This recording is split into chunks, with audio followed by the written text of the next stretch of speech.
고라 자손의 시 곧 노래. 그의 터전이 성산에 있으며 여호와께서 야곱의 모든 거처보다 시온의 문들을 사랑하시는도다. 하나님의 성이여 너를 가리켜 영광스럽다 말하는도다. 셀라. 나는 라합과 바벨론이 나를 아는 자 중에 있다 말하리라. 보라, 블레셋과 두로와 구스여 이것들도 거기서 났다 하리로다. 시온에 대하여 말하기를 이 사람 저 사람이 거기서 났다고 말하리니 지존자가 친히 시온을 세우리라 하는도다. 여호와께서 민족들을 등록하실 때에는 그 수를 세시며 이 사람이 거기서 났다 하시리로다. 셀라. 노래하는 자와 뛰어노는 자들이 말하기를 나의 모든 근원이 내게 있다 하리로다. 아멘. 고라의 시편, 고라의 시, 고라 자손의 노래 이렇게 표현되어 있습니다. 다윗이 총 74편, 그리고 아삽이 12편, 그 다음에 많이 이제 지은 시가 이 고라 자손입니다. 총 11편을 150편 중에 쓰여져 있습니다. 고라는 잘 아시다시피 반역했었죠. 모세의 권위에 도전해서 심판을 받아 죽었습니다.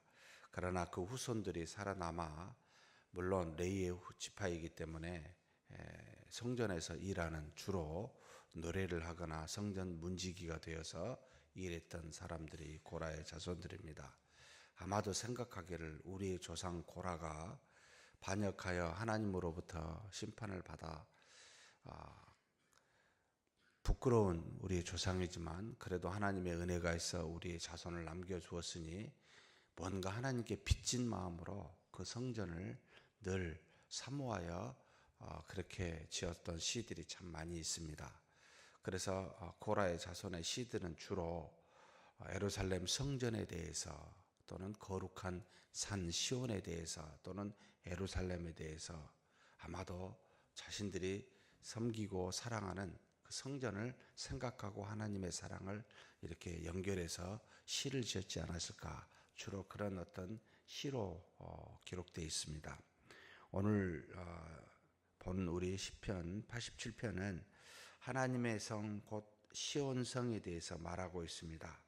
크게 세 부분으로 되어 있는데, 도입 부분으로 1절에서 3절까지 시온성은 세상의 기초다라는 주제를 갖고 있고, 두 번째 4절에서 6절까지 어찌 보면 중심 부분인데, 모든 민족의 기원이 곧 시온이다라고 표현하고 있고, 마지막 7절을 이제 결론으로 말하는데, 세상과 모든 민족의 근원은 여호와 하나님, 그분이 계신 시온성이다라고 이렇게 말하면서, 보이지 않는 하나님을 꼭 말을 할 때 보이는 그 어떤 것으로 형상화시킬 수밖에 없는데, 이것을 염두에 둔 그 형상화되어진 게 시온성이라고 말합니다. 그래서 왜 예루살렘 성전을 말하지 않을까? 오히려 예루살렘 성전을 표기하면 더 훨씬 이해하기가 쉬웠을 텐데, 이것은 그래서 예루살렘 성전이 파괴하고 난 이후, 그러니까 포로기 이후에 지어진 시라고 그래서 이야기합니다.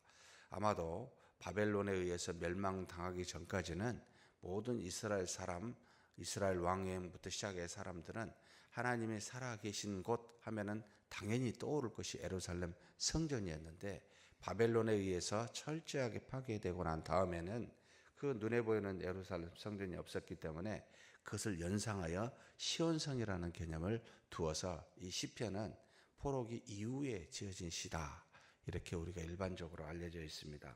이걸 굳이 우리에게 비유한다면, 우리가 이 땅에 하나님이 계신 곳이 어디입니까? 사실 이 질문은 되게 어리석지요. 왜냐하면 하나님이 모든 곳에 무소부재하시기 때문에 그렇습니다. 예루살렘 성전이 있었을 때도 마찬가지입니다. 그런데 굳이 하나님이 우리와 더불어서 역사하여 동행하시는 장소가 어디입니까? 라고 한다면 그리스도인들이, 신자들이 모여있는 교회라고 말할 수가 있습니다. 그러나 꼭 교회라고 말할 때는 상당히 이제 문제가 됩니다. 왜냐하면 하나님이 눈에 보이는 어떤 곳에만 계시는 것은 아니기 때문에, 그리고 교회 안에서만 역사하는 것은 아니기 때문에 예루살렘 성전의 성벽으로 거룩한 것과 거룩하지 않는 것을 나누는 것도 굉장히 인간적이기 때문에, 교회 안과 밖을 나누는 것도 사실 굉장히 인간적입니다. 어찌됐든 하나님은 당신의 뜻을 따라 믿음의 사람들을 통해 역사하시지만 꼭 우리 안에서만 계신 게 아니고 세상에서도 얼마든지 역사하고 계십니다. 이것을 지금 말해주는 게 바로 1절에서부터 3절까지를 표현하고 있습니다. 여기 보면은 사실 조금 제가 그냥 직역했습니다만, 하나님의 기초가 거룩한 산들에 있다. 여기 지금 시온에 대해서 1절에서부터 3절에 최소한 4개를 표현하고 있는데, 거룩한 산이라는 표현을 하고 있고, 그 다음에 2절에는 야훼는 시온의 문, 시온이라는 표현을 했고, 너에 관하여 여기 너도 시온을 말하고 있고, 그 다음에 뒤에 보면 하나님의 성이라고 표현되어 있습니다만, 이 전부가 다 하나님의 성이라고 말하는데, 시온이라고 말하는데, 이것을 하나님의 기초, 곧 이 세상에 만들어진 모든 것들이 하나님에 의해서 만들어졌습니다. 눈에 보이는 세상의 만물은 전부가 다 하나님으로부터 비롯됐습니다 라고 해서, 거룩한 곳에 계신 하나님이 이 세상의 모든 기초가 되십니다 라고 해서 이 세상의 만물은 하나님으로부터 비롯되었음을 말하고 있습니다. 그래서 이 세상의 만물을 가만히 살펴보면 우리는 만물 안에 계시는 하나님을 발견하여 그 하나님께 영광을 돌린다, 또는 세상에 하나님의 영광이 드러난다. 그래서 만물은 하나님의 영광의 극장이라는 표현을 우리에게 말하고 있습니다. 사랑하는 성도 여러분, 우리 마음이 사심이 없이 정직하다면 사실은 세상에 다니면서 만물 속에서 살아계신 하나님을 얼마든지 발견할 수 있습니다.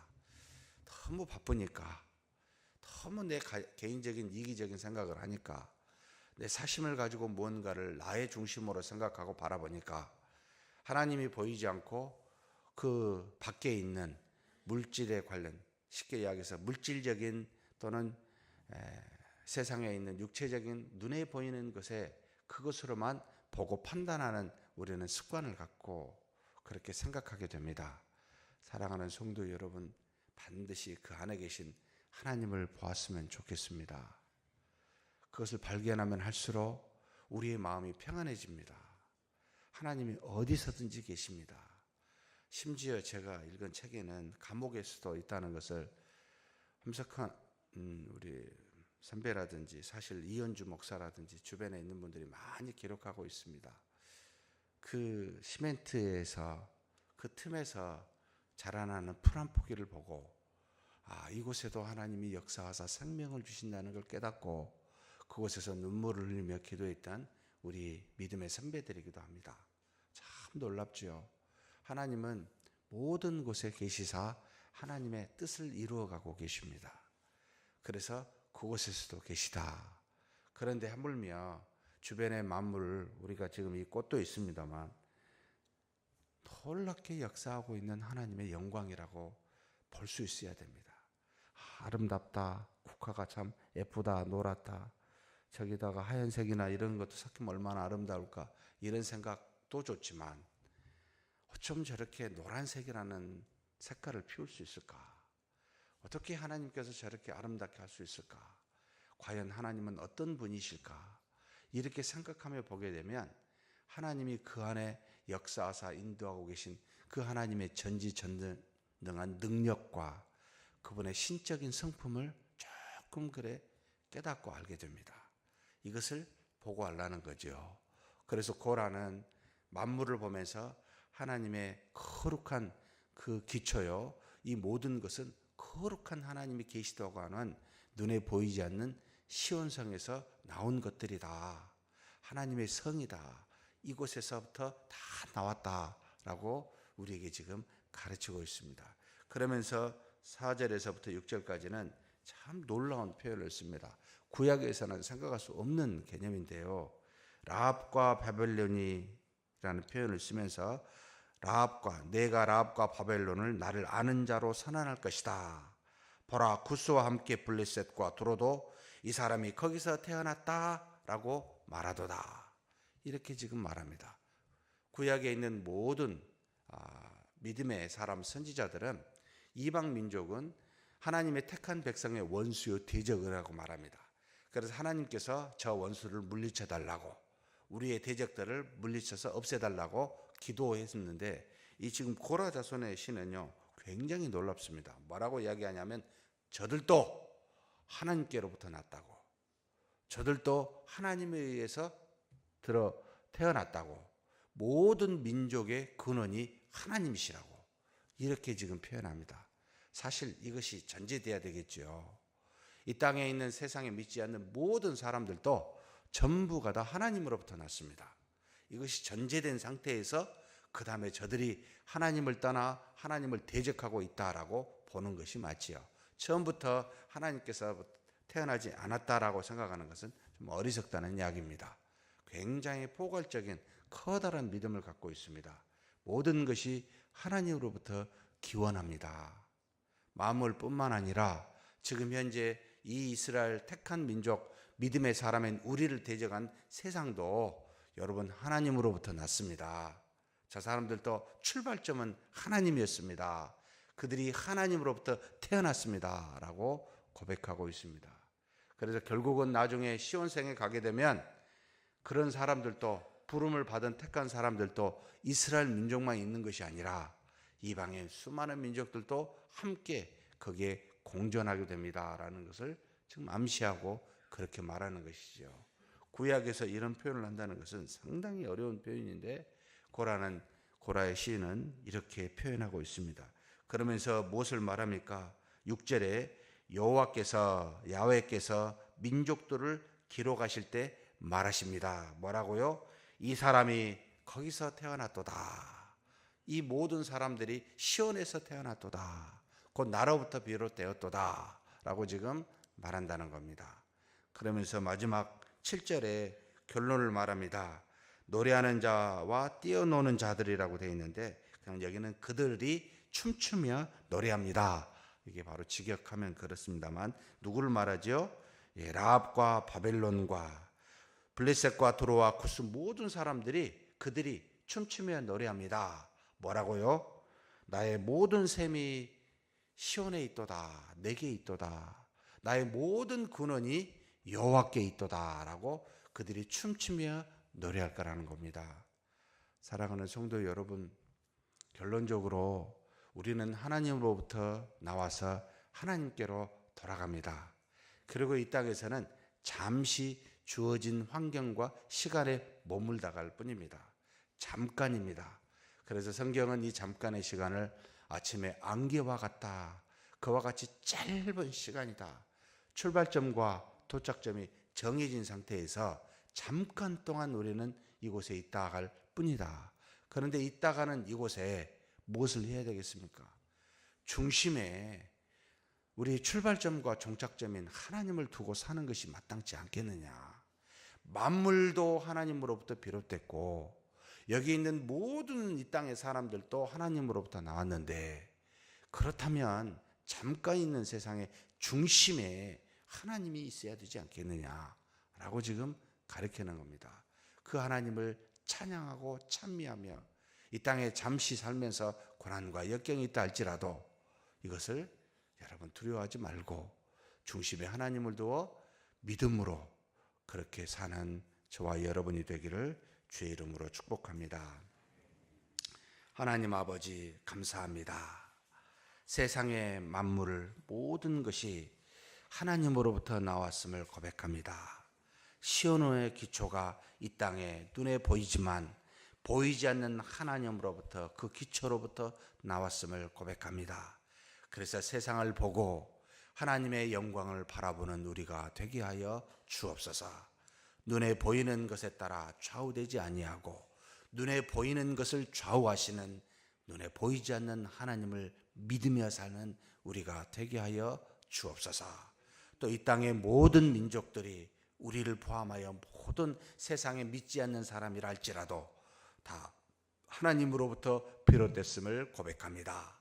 하나님께서 주신 모든 사람들 하나님 안에서 사랑할 수 있게 하여 주옵소서.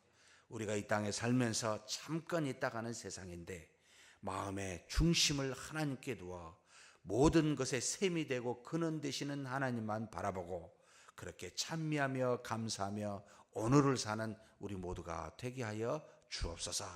그래서 오늘도 세상의 악 때문에 수많은 시련과 고난과 환난이 우리 앞을 기다린다 할지라도 하나님, 우리가 달려갈 길을 마치는 그와 같은 것에는 우리의 생명을 조금도 아까이 여기지 아니하고 믿음으로 사는 귀한 한날이 되게 하나님 복내려 주시옵소서. 우리 주님 예수님의 이름으로 기도하옵나이다.